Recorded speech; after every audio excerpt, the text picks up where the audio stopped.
Sisi moye, naitwa Muhsin Ussi kutoka Zanzibar, ni mjumbe wa halmashauri kuu ya Chama cha Mapinduzi Taifa, lakini vile vile kwa nafasi yangu ni mjumbe wa mkutano mkuu wa Chama cha Mapinduzi. Leo hii kama vijana wa Chama cha Mapinduzi na wanachama wa Chama cha Mapinduzi, kwanza tunajivunia kabisa ukubwa wa chama chetu ndani ya Tanzania, Afrika na duniani kwa jumla. Chama hiki kimepata kuwa na heshima ya kuheshimika duniani kote ni kwa sababu ya misingi ya kuanzishwa kwa chama hiki yaliyoasisiwa na hayati Mwalimu Julius Kambarage Nyerere pamoja na Sheikh Abeid Amani Karume. Vyama viwili vya ukombozi, chama cha TANU na chama cha Afro Shirazi Party, kaleta chama hiki kikubwa, Chama cha Mapinduzi. Sisi kama vijana, kama Watanzania na kama wanachama wa Chama cha Mapinduzi, kwanza tunajivunia chama chetu, tunajivunia utaifa wetu, tunajivunia taifa letu, tunajivunia muungano wetu.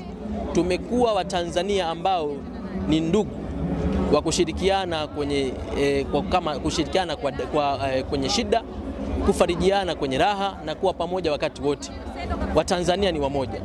Leo katika mkutano mkuu huu maalum tumedhamiria kabisa kwa dhati kabisa ya nafsi zetu kama wanachama, kwanza kuelezea makubwa yaliyofanywa katika ilani ya mwaka 2025, lakini kubwa zaidi tuko tayari kupokea ilani ya 25-30 ambayo chama chetu kimeiandaa kwa ajili ya kuwafanyia makubwa wa Tanzania.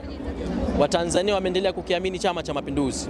Tunawashukuru, tunawapongeza, lakini tuhakikishia kwamba dhamira kubwa ya Chama cha Mapinduzi ni kutatua matatizo ya watu wake, lakini kubwa zaidi kuendelea kuleta maendeleo yasiyokuwa na kipimo kwenye nchi yetu. Najivunia kuwa Mtanzania, najivunia kuwa mwanachama wa Chama cha Mapinduzi.